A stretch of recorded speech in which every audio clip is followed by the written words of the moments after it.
একটু লেগেছে, ও সহ্য হচ্ছে না। তুহিনা, তুই একটু বস মা, আমি একাই করছি। না না, আমার কিছু হয়নি, চলো।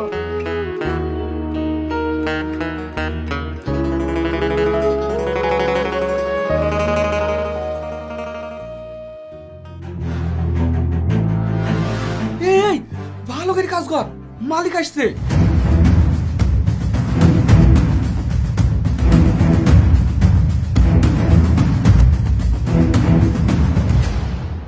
কিরে, সারাদিন এই একটা চেম্বার লোড করেছিস? তোদেরকে বলিনি আজকের মধ্যে সব চেম্বারগুলো লোড করতে হবে? মালিক, আমরা মানুষ, মেশিন না। এই কাজ করতে শক্তি লাগে।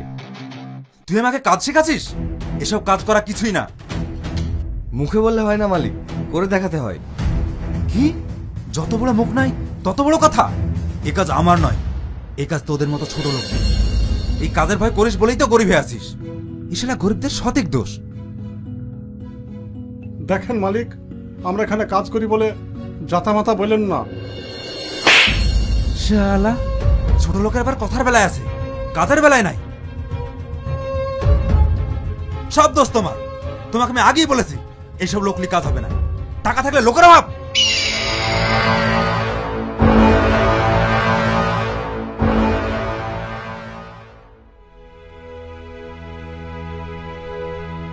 চাচা, তোমার লাগেনি তো?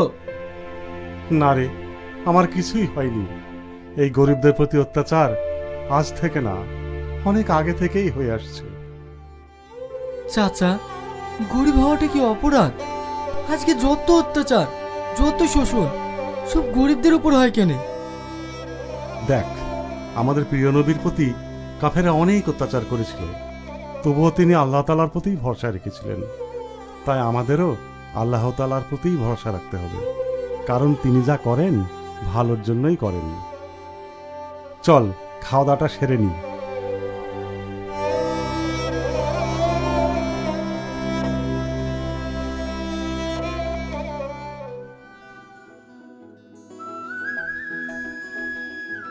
কি রে, আগুন কোথায়? ও খাবে না? ওকে ডাক। আমি যাচ্ছি।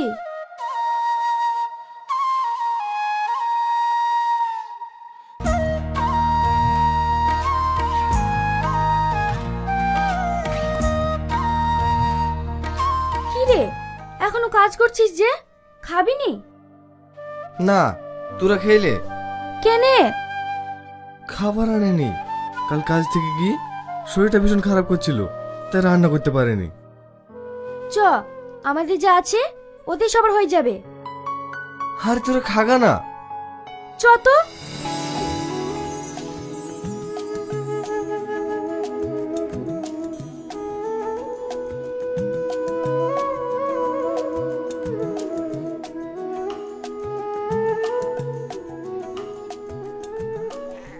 কি রে, কোথায় ছিলি? খাবেনি? ও খাবার নিয়ে আসেনি বলে খেতে আসছে না। তুই লিয়ে আসিস নি তো কি হয়েছে? আমাদের কাছে খাবার নাই, আমাদের কাছে যা আছে ওইতে সবারই হয়ে যাবে। বস।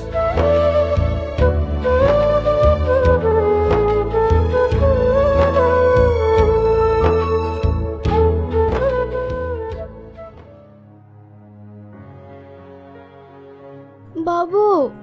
হ্যাঁ বলো। তোকে প্রেশার ওষুধটা আনতে বলেছিলাম, এনেছিস? না, আমি সময় পাইনি। আমার বুকের যন্ত্রণাটা আবার বেড়েছে। শুধু তোমার অসুখ আর অসুখ। কিছুদিন আগে 4 লাখ টাকা দিয়ে তোমার অপারেশন করে নিয়ে আসলাম, তাও তোমার অসুখ ভালো হচ্ছে না। এই তোমার অসুখের জন্য আমার একটা জমি কিনা হলো না। একদিনকার জন্য যদি ভালো থাকে।